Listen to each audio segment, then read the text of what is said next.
Hey, it's that nigga made him BZE.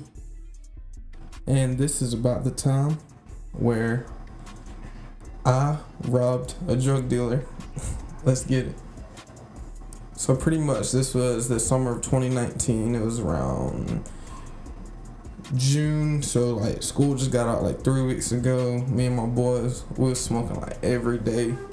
Like for I remember the last month of school, we just smoke every day. Like as soon as they got out of football practice, what? Got high as hell.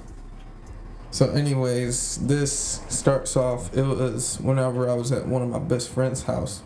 And then I knew his older brother sold weed.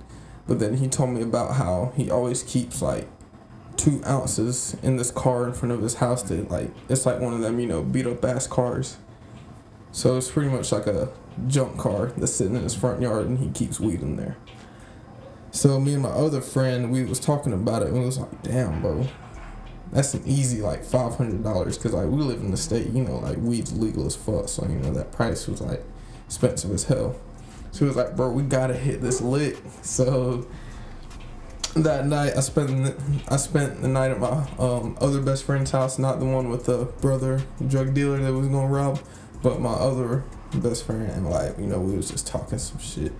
We was like doing our research and shit. We was looking at my fucking like we was looking at the address that my other friend gave me. So we was looking at the address and we was seeing how it was best to approach the house and all that shit. So what we did that night was we waited until my friend's parents fell asleep. It was around like 11:30. And then we left the house and it was like a 20-minute drive and it was like way in the fucking woods and shit. So we wasn't really worried about anyone seeing our car or anything. And so we took my car because my car had like all black tint, rims, everything was all black. So we took it and so whenever we got onto the street, we stopped a good, I'd say about 500 feet from the house. And then I pulled over like towards this little, like, it was kind of the entrance towards a pasture. So like, it had this little dirt spot where I could stop.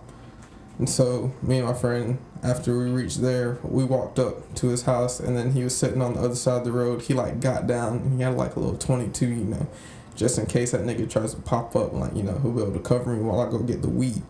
So he was a shooter and I was going to get the weed pretty much. So he sat there, he told me that if he sees anything, he'll just shoot on sight. So, actually what we did is that we was on like FaceTime audio, so like, I had my AirPods in, so if that nigga could fucking like, if he saw anything, he'd tell me, get the fuck out. Or if like somebody was trying to shoot at me, that's whenever, he'd take a shot. So that we did that. He didn't say anything.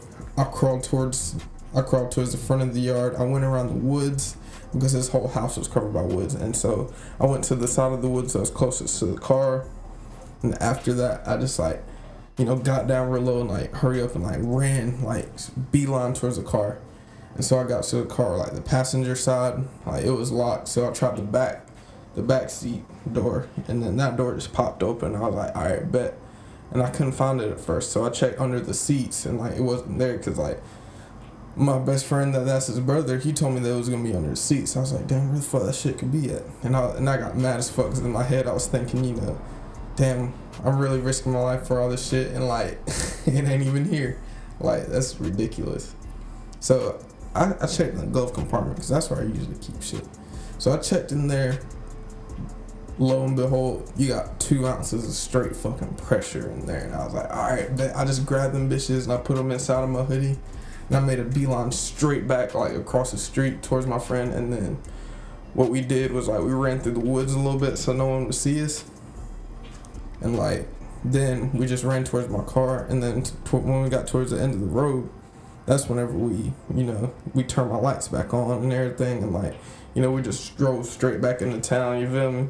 And then we just went home, and then we just hid that shit in the woods. So, if cops did follow us or any shit, they wouldn't have any proof that we was doing anything. So yeah, we did that. And then next morning we woke up, we got the weed from outside. I got an ounce, he got an ounce. And then I don't know what he did with his ounce. He probably smoked it, but what I did with my ounce, I sold half of it. And then, I kept half so I could smoke it. So pretty much, yeah, we hit a lick for the first time. It wasn't a big lick, but it was still a lick. You feel me? I got a good like $100 out of it. So, and I got high for like 3 or 4 days for free. Because I was smoking a lot. But yeah, that half ounce lasts me a couple of days. So, yep. And that's what planning does. So pretty much, we planned that shit. It took us a couple of hours, then we just execute. Bam, simple. But yeah, if you hit a lick, that's the number one thing you gotta do. Execute. Young Trumper out. Peace.